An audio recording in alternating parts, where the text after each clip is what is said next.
I don't know if you read a lot of Roald Dahl when you were young, but I certainly did. I also, as an adult, read some of his books. Most notably, I read the book Going Solo, which is his biography of his time as a Second World War pilot. And what I remember most about that book is how new flying was as a part of warfare. And then I did some research into it and realized that in the First World War, flying was even newer. Airplanes were barely considered to be a weapon during the First World War. In fantasy world building, we can go so much further than just flying. And that is the topic of today's video. I would like to discuss fantastical creatures, flying, and warfare in fantasy worlds. Welcome to another episode of Just in Time Worlds. My name is Marie Mullaney. I do have a Discord server if you would like to connect. The link to that is in the description. I have also released my first novel, and you can find a link to the pre-release page of that in the description as well. If you buy it, you help me keep making these. Okay, let's crack on. As I said, planes were used during the First World War for the first time in a war capacity. At first, they were used primarily for scouting, because they enabled long-range scouting of enemy troops, including even taking aerial photographs. Scouting makes a huge difference in war. A battle can turn on what each commander knows of the other's movements.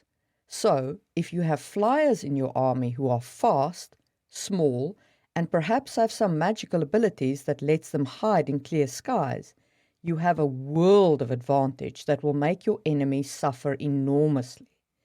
This is in part how Mance Rayder in A Song of Ice and Fire employs the wargs, those people who can inhabit animals, the so-called skin changers. The ones who can inhabit birds are often used as scouts because the birds are ideal for this purpose, being fast flyers who largely go unnoticed by the enemy. In addition to being used as scouts, planes also made a huge difference in the logistical theatre of war. The most pertinent application of flying in logistics that I could think of was the Berlin airlift of 1949. The story goes as follows. After the Second World War, Berlin was famously split into two sections. Actually, it was split into four, but I don't have the time to delve into all the complexities of the post-war settlement. In the end, it was only the East-West split that mattered, so Berlin was split into two. The Soviet Union in 1949 blocked the Western Allies' access to roads, railways and canals so that they could not get food and supplies to the part of Berlin that they controlled. The reason for this blockade is way out of the scope of this video, but the response to the blockade was genius. The Western Allies, primarily the USA but also Great Britain and many of the British colonies assisting, delivered nearly 2.5 million tons of stuff via plane. At the height of the airlift, one plane reached Berlin every 30 seconds. The Berlin airlift lasted 15 months, and it certainly taught the world the value of planes as a method of controlling logistics. From a fantasy flying perspective, your problem with logistics is weight. In order to really impact logistics, your flyers need to carry weight, and creatures with wings carrying a lot of stuff is hard to believe. But if you go with items as flying devices, such as flying carpets, this is where those items really come into their own. If you can hold your supply line with flyers, you're sitting really pretty, especially considering the old adage, an army marches on its stomach. If you can transport supplies via flying, that stomach marches a very long way. That brings me to the first aggressive application of flight, attacking supply lines. Flyers make superb hit-and-run fighters for such guerrilla tactics. And, as the Second World War paratroopers taught us, they make equally excellent delivery vehicles for dropping ground troops into combat areas, to enable further action behind enemy lines. A good application of this from a fantasy perspective is Falcon from the Marvel MCU. He is a hit-and-run fighter who can carry himself into enemy territory and wreak havoc in the areas that are critical to the enemy and that they are trying to protect behind the main bulk of their forces. Flyers can also hit and run at the bulk of enemy forces. In The Hobbit, the Battle of the Five Armies, you see the giant eagles doing this to great effect, swooping in from the sky, picking up a target and swooping out again before the enemy can respond. I've also recently read this being used in Dread by John Gwain when the Ben Elam, a flying race, pick up warriors off the battlefield, lifting them and dropping them, causing panic and confusion on the battlefield. This is especially effective if you treat it like a sniper and run these kinds of single kill events against officers of the enemy army. And finally, of course, planes or flying devices or flying creatures allow you to bomb the enemy, delivering death from above. Of course, you might not actually have bombs in the modern-day equivalent, but majors in flight can have the same effect. Bombing is definitely a winning technique, especially if your opponents don't have flight also. And that raises a point that I want to emphasize. If one side has flight and the other doesn't, the non-flying side is going to need to get very innovative to stand any chance of even being competitive. They don't have to reach the point of flight themselves, but they need the equivalent of anti-aircraft guns at the very least. And that can get very interesting in a fantasy world. Depending on the nature of the flight of the enemy, you can come up with some fascinating counters, from anti-magic zones to weather magic that sends cyclones to scatter the enemy flyers. It can be a very, very interesting tactic and very interesting for consumers of your world to explore. The key takeaway is this: if one side controls the skies uncontested, the other side loses. So if you can't fly and your enemy can, either make peace or get innovative. Of course, this is fantasy, so flying is not the only thing that we can include in a fantastical army. Let's talk about creatures. I recently rewatched the 3 Hobbit movies. Now, it was a stretch to make one book into 3 movies, but I'll give Peter Jackson this. Those movies are a glorious extravaganza of fantasy world building in a movie form.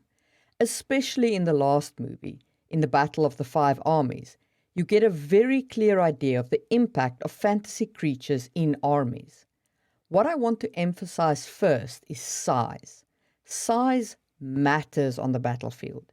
If you have giants or creatures of gigantic proportion who can crush whole populations under their feet, you're going to end up in a very bad situation if you don't have a means to counter that size.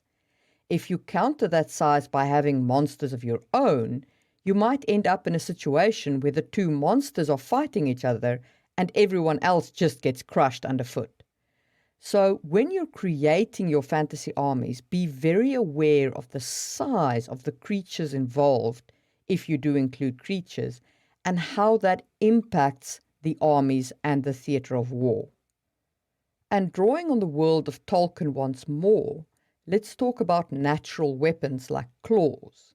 The wargs that the orcs ride into battle are certainly a great example of this. Their bite doesn't rust, can't be disarmed, and does devastating damage.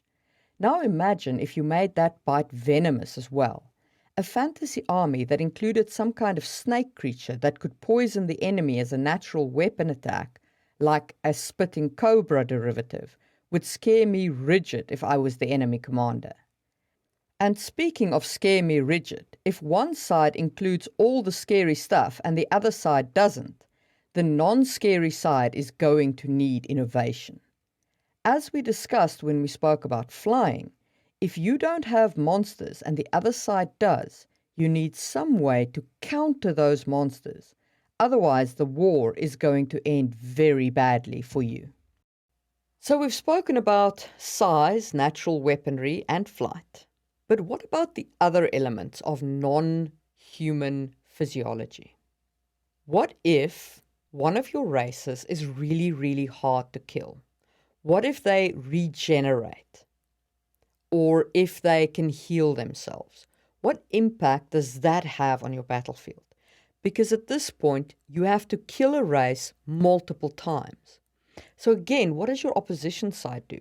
Or is everybody these semi-immortal warriors that battle each other to a near standstill and only killing blows make any impact at all? In which case, your warfare would alter so much because it would be less about doing attrition style of damage, because everybody can heal from that, more about doing precision style damage. So instead of having the chaos of the battlefield, you would have a lot more individual duels as people try to kill each other cleanly, because that's the only way to put someone down. That would be a really, really interesting approach to warfare as well. Or what if one of your races is actually super well adapted to magic, but they are very easy to kill? Your proverbial glass cannon. Do you then deploy them as like artillery, but you put shock troops around them to protect them from the incoming attacks? And do you then have specialist units on the battlefield that are trying to snipe these artillery units, these glass cannons, out of existence before they do too much damage? What you have to remember is consistency is again key here. If you have a race that is super well adapted to magic, it is likely that somebody would apply that in war. It's the nature of human beings that we are at our most innovative at war, because our lives are on the line, and that makes us think of new ideas. It makes us discard old ones, because what was unthinkable becomes thinkable really fast when it's that or die tomorrow in the battle. So when you're building something that you're like, nobody will ever think to apply this in war, think again, because somebody will. And if it's a realistic kind of world, somebody probably has. And speaking of consistency, the other thing that you need to remember is that warfare has real consequences.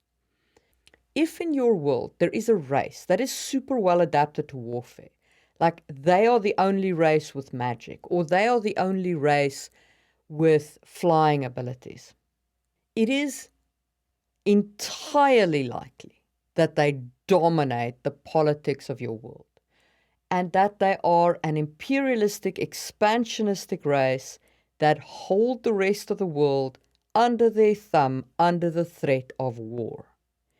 And if they have all of these advantages and they don't do this, the question that consumers of your world are going to ask is why?